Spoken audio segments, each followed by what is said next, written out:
One day suspense চ্যানেলের প্রতিদিনের গল্পের আসরে আজ শুনুন ইন্দ্রনীল স্যান্যালের কলমে একটি অনুগল্প, মেধার প্রেমিক। ডিসেম্বর মাসে বৃষ্টি ভালো লাগে?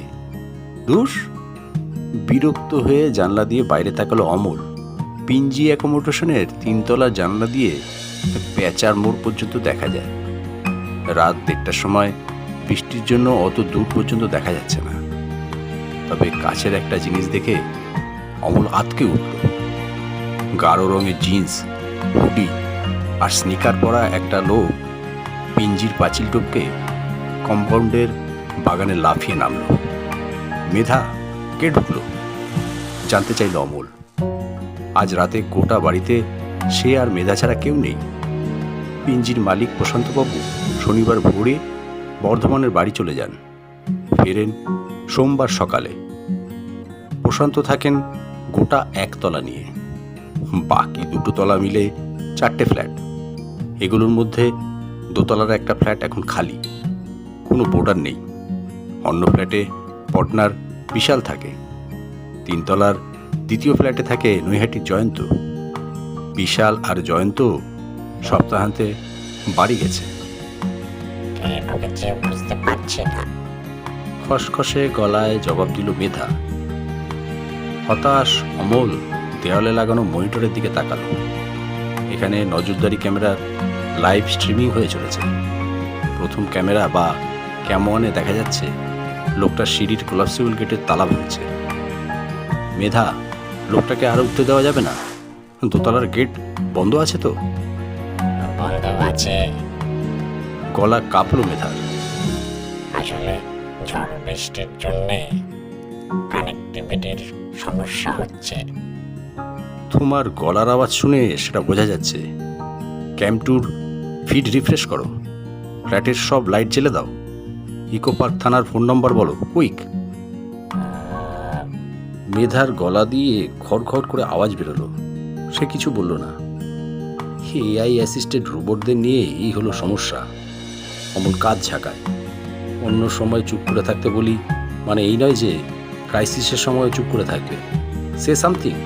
কৃত্রিম মেধা দ্বারা পরিচালিত সিলিকন আর ধাতু দিয়ে তৈরি যন্ত্রমানবী মেধা অভিমানী গলায় বলল, তুমি আর আমাকে ভালোবাসো না। মেধাকে দেখলে সত্যিকারের মেয়ে বলে মনে হয়। হাঁটা চলা করলে বোঝা যায় যে যন্ত্র। আমি তোমাকেই ভালোবাসি, ড্যাম ইট। অমল উত্তেজিত। দিনে 18 ঘন্টা কোডিং করার পরে মানুষের সঙ্গে ইন্টারঅ্যাক্ট করতে ইচ্ছে করে না। মানুষের সঙ্গে প্রেম নিয়ে আমার কোনো ডেলুলু নেই বলেই তোমাকে কিনেছি। তুমি এই স্মার্ট ফ্ল্যাটের আলো, পাখা, এসি, ফ্রিজ চালিয়ে দাও, ভ্যাকুম ক্লিনার দিয়ে ঘর সাফ রাখো, ডিশ ওয়াশারে বাসন মাজো, ওয়াশিং মেশিনে কাপড় কেচে শুকিয়ে ইস্ত্রি করে রাখো, মাইক্রো ওভেনে খাবার গরম করে দাও।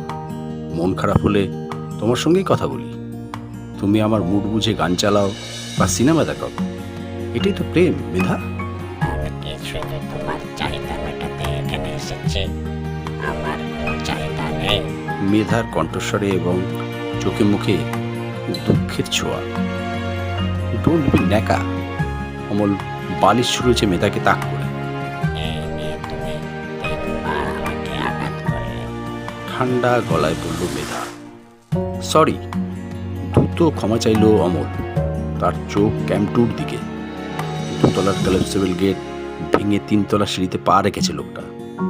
গ্লাভস পরা হাতে একটা আগ্নেয়াস্ত্র দেখা যাচ্ছে। মেধা, ইকো পার্ক থানার নম্বর বলো, কুইক। মেধা ঘর ঘরে গলায় বলল, কানেক্ট করতে পারছি না। ভিডিও রিফ্রেশ হতেই অমল চমকে উঠল। ক্যাম্প 2তে লোকটাকে আর দেখা যাচ্ছে না, কারণ ও এখন ক্যাম্প 3-র সামনে। এই ক্যামেরাটা ফ্ল্যাটের সদর দরজার মাথায় লাগানো। অমল চিৎকার করে বলল, মেধা, ফ্ল্যাটের সব আলো জ্বেলে দাও, ফায়ার, স্মোক আর বার্গলার অ্যালার্ম চালু করো। থানার নম্বর পেলে? মেধা বলল, কানেক্টিভিটি পাওয়া যাচ্ছে না। ওয়েদার খারাপ। আতঙ্কিত অমল নিজের মোবাইল থেকে পুলিশের এমার্জেন্সি নাম্বারে ডায়াল করল। তারপর ফোনের দিকে তাকিয়ে ভয়ের চোটে চেঁচিয়ে উঠল, কোনো টাওয়ার নেই, মেধা, হেল্প। অমলকে অবাক করে ফ্ল্যাটের সব আলো দিতে গেছে। অন্ধকারে দাঁড়িয়ে শীতের মধ্যে ঘামতে ঘামতে অমল শুনল সদর দরজার কম্বিনেশন লক খোলার কিটকিট শব্দ হচ্ছে। দরজা খুলে গেল। কেউ একজন বসার ঘরে ঢুকলো। দ্রুত রান্নাঘরে ঢুকে মাংস কাটা ছুরিটা হাতে নিয়ে দরজার আড়ালে দাঁড়ালো অমল। দেখা যাক কে কাকে আগে মারে। হঠাৎ মেধা পরিষ্কার গলায় বলল, জয়ন্ত, মন দিয়ে শুনো। অমল রান্নাঘরের দরজার আড়ালে ছুরি হাতে দাঁড়িয়ে। আমি কিচেনের আলো জ্বেলে দিচ্ছি, বাকিটা তুমি বুঝে নাও। বুকে গুলি লেগে মরে যাওয়ার আগে অমল শুনতে পেয়েছিল মেধার আদুরে কণ্ঠস্বর। আমি তোমাকে ভালোবাসি জয়ন্ত। তুমি কবে আমাকে তোমার ফ্ল্যাটে নিয়ে যাবে? গল্পটা শুনে ভালো লাগলে নির্দ্বিধায় লাইক, কমেন্ট এবং শেয়ার করুন। একটা লাইক তো আশা করতেই পারি। আপনার মূল্যবান মতামত জানাতে ভুলবেন না। নিয়মিত নতুন নতুন গল্প শুনতে আমাদের YouTube channel one day suspense আজই সাবস্ক্রাইব করুন। নমস্কার।